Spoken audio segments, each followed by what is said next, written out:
Introduction to Saving Methodology.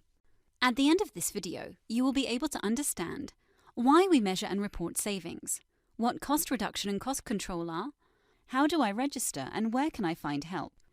So let's begin. Part 1. Why we measure and report saving. In Novo Nordisk, we report and measure savings in order to 1. To create transparency on savings delivered and anchor savings into budgets to enable optimal resource allocation. 2. To drive performance management of procurement function. 3. Enable identification of new savings opportunities via benchmarking. There are 3 types of savings in the saving methodology: price reduction, demand management, process optimization. Savings are calculated using one of 2 possible baselines, depending on the type of purchase. Saving from recurring purchases. Here, the new price is compared to the historic cost baseline. Saving from new purchases, where we don't have a historic cost baseline. Here we compare the negotiated price with the average of first comparable bids received from suppliers. To avoid inflated savings of initiatives lasting longer than 1 year, the maximum reportable period is 12 months. Part 2. What cost reduction and cost control are. All savings in Novo Nordisk are registered into Coupa and split into cost reduction and cost control. Here is why we distinguish between the two. To ensure that savings are utilized in the best possible way, we provide transparency to finance and line of business on savings that could potentially be reallocated via the budgeting process. This is why we split reported savings into 2 parts: cost reduction savings that reduce historical cost and can be reallocated, and cost control savings which cannot be reallocated. And this enables us to share both planned and realized cost reduction savings with finance during anchored budget and rolling estimate. How do we measure cost reduction and cost control? 1.a. Cost reduction.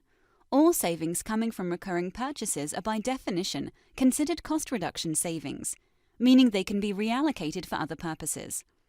1.b.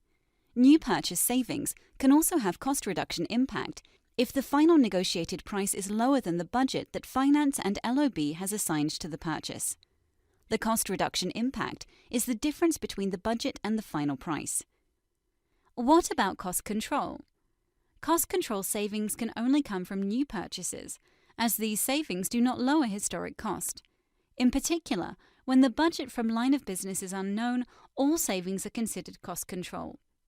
It is important to note that a procurement saving is split into either a cost control saving, a cost reduction saving, or partly into both.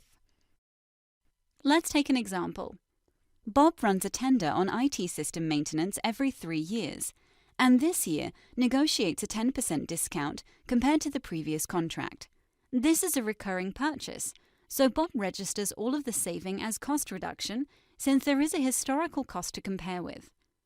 Bob also runs a tender on a marketing campaign. This is a new purchase, and he calculates a 3 million DKK saving using the average of bids baseline versus final price. By collaborating with LOB and finance, Bob finds out there is a budget assigned of 5 million. He therefore splits the 3 million savings into 1 million cost reduction and 2 million cost control. Part 3. How do I register and where can I find help? To help you if you have questions, you can go to Procurement Value Chain webpage by typing PVC and then click on Reporting.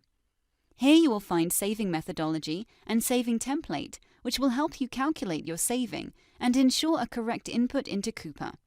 You are also welcome to contact Coupa support for help. So the final 3 key takeaways to the topics.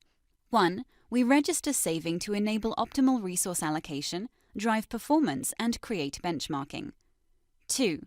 Cost reduction can be reallocated while cost control cannot. 3. You can get help by visiting Procurement Value Chain webpage or contact Coupa support.